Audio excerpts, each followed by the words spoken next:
Imagine stepping into an 1860s New York saloon. Pipe smoke in the air, brass gleaming in gaslight, and behind the bar, a man in a velvet waistcoat pouring flaming whiskey between silver mugs. That man, Jerry Thomas.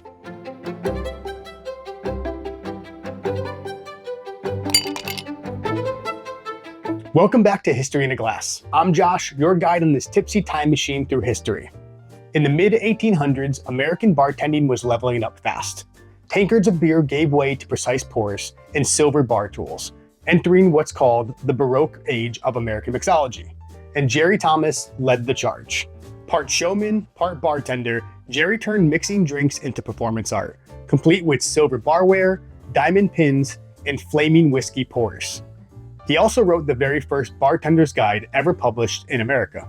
And so today we're making two of his very own concoctions and greatest hits. The Blue Blazer, a flaming whiskey spectacle that helped put him and American cocktails on the map, and the Japanese cocktail, smooth, nutty, and surprisingly refined. Proof that Jerry not only had style, but he also had substance. So let's fire things up, literally and figuratively. Grab your ingredients, get your bar tools ready, maybe clear a little fire-safe space on the counter. We got history to pour and possibly ignite. So Jerry Thomas wasn't just any bartender. Born in 1830, he made his name during California's gold rush, slinging drinks and dazzling patrons, reportedly carrying his own solid silver bar tools from gig to gig. A few years later, back east, he became a celebrity known for his flashy style, diamond jewelry, and fiery bar tricks. In 1862, Jerry published How to Mix Drinks, or the Bon Vivant's Companion, America's first real cocktail recipe book. This book was more than just recipes, though. It declared bartending as a legitimate craft, a respected profession, in art form. And at one point in his career, Thomas was making $100 a week behind the bar, more than Hannibal Hamlin, the vice president of the United States at the time. Jerry Thomas didn't just mix drinks, he put on a show, and people loved him for it. And if you want to see why people never forgot him, just wait till you see what's next. This is the drink that made Jerry famous, the Blue Blazer. Picture him behind the bar, sleeves rolled up, flames arching between two silver mugs, while a crowd gathered to watch. Especially for this time, this wasn't just a cocktail, it was performance art. He wowed audiences with this in cities across the country, and even took the act to Europe. It was kind of like an 1860s equivalent of pyro at a rock concert. And yeah, this drink is literally on fire, so don't try this unless you know what you're doing, or at least have a fire extinguisher close by. And I don't know why I said that, because I don't know what I'm doing, so let's take a look at what's needed for the Blue Blazer. The ingredients for this is actually pretty simple. For the booze, we need a good Scotch whiskey. So I'm going with Lefroy Carchus, a cask-strength Islay Scotch that clocks in over 50% ABV. Now I'm gonna be honest, I didn't have a ton of options when it came to cask-strength Scotch at the store I went to, but after doing a little research while I was there, this one stood out. Lefroy's been around since 1815, and the bold, smoky style fits what Jerry Thomas might have had access to in the 1860s. Plus at cask strength, it'll actually light on fire, which helps. So we'll have 2 ounces of that Scotch, 2 ounces of boiling water, which I already have in these tankards to warm them up. We're gonna need a teaspoon of sugar and a lemon peel. So let's go ahead and start building the Blue Blazer. Before we start with the whiskey, I'm gonna prep my drinking glass with a lemon peel. So we're just gonna peel a piece of this and just throw it right in the glass. So I'm gonna get my 2 ounces of boiling water in the tankard.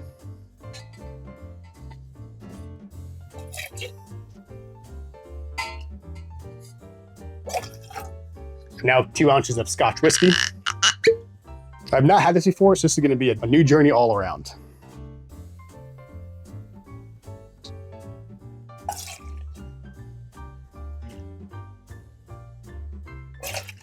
I'm gonna go ahead and pour the Scotch in with the water. And now comes the fire. We'll see how this goes.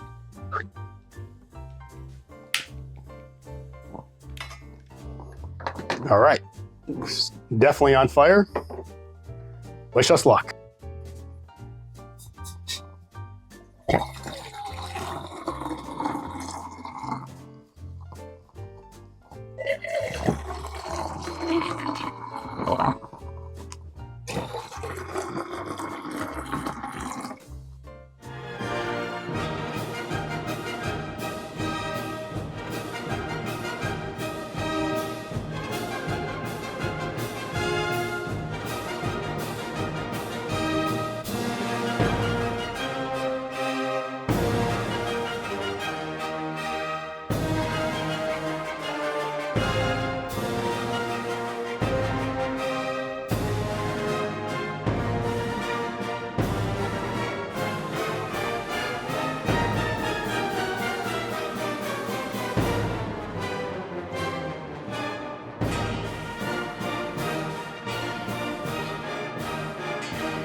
Okay, now that we've impressed everyone in the room, well, there's nobody in the room, so hopefully impress you on YouTube. We just gotta add in the sugar and then we can taste the Blue Blazer.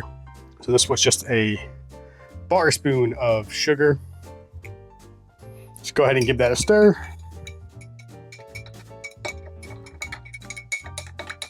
And there we have the Blue Blazer. Let's give it a try. Cheers.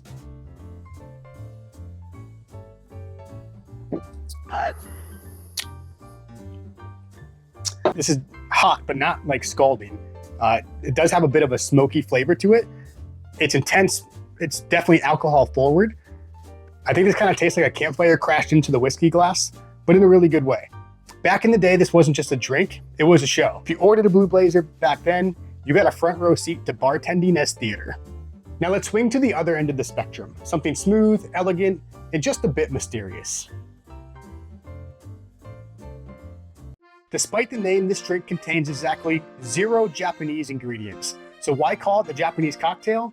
Well, it was first published in Jerry's 1862 book, but likely got its name from something that happened just 2 years earlier. In 1860, Japan sent its first diplomatic delegation to the United States. This was a major cultural movement. And where were they staying? Just a block from Jerry's bar in New York City. One of those diplomats, a young man named Tadashi Onojiro, nicknamed Tommy by the Americans, was charming, curious, and reportedly loved a good drink. It's easy to imagine him walking into Jerry's bar and Jerry creating this elegant cocktail as a tribute to the occasion. Now, whether that story is 100% true or not, the drink itself is elegant and way ahead of its time. So let's take a look at the ingredients that goes into the Japanese cocktail. As usual, we'll start off with the booze, and for this we need 2 ounces of brandy, my typical go-to Pierre-Ferrand 1840 cognac. Again, I think this is a historically accurate stand-in for the type of French grape brandy American bartenders like Jerry would have used. Half an ounce of orgeat syrup. I'm using Small Hands food brand made from real almonds and orange flower water, very close to what 19th century bartenders would have used. We're also going to use 2 good dashes of Boker-style bitters, a cardamom-forward bitter that is a faithful match to what Jerry Thomas specified in his original Japanese cocktail recipe. Boker's was a popular brand of bitters at the time. And we're also going to use 2 pieces of lemon peel. So let's go ahead and build the Japanese cocktail. Start off by adding our 2 ounces of brandy.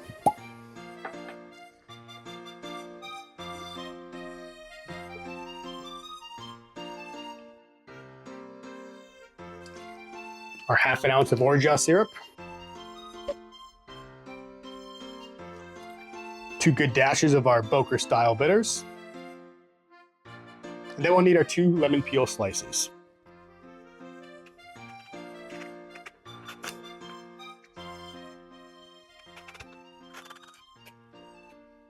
Next, we need to add ice about 1/3 of the cup full. Then we're going to give this a stir for probably about 30 seconds or so.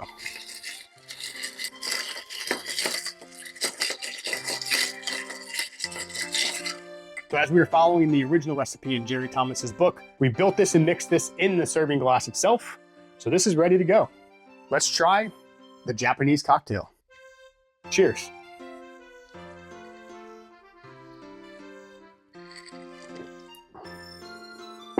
Okay, so this is smooth, especially compared to the Blue Blazer. Almondy, a little bittersweet, but definitely enjoyable.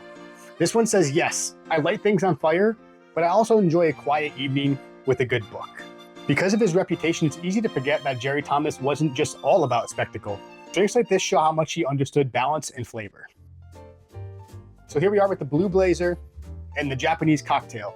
Jerry Thomas didn't just serve cocktails, he defined what a cocktail could be. He turned bartending into a career, gave cocktail structure, and raised the bar literally and figuratively for generations to come. So next time you see someone behind the stick doing a flashy pour or breaking out cocktail torch, just remember Jerry Thomas was doing it 160 years ago with silver mugs, a velvet waistcoat, and absolutely zero regard for fire codes. If you've enjoyed this dive into bartending's flamboyant founding father, give this video a like, drop a comment, and hit the subscribe button so you don't miss out on what's next. So here's the history. Messy, boozy, and full of surprises. Until next time, drink responsibly, or at least drink historically.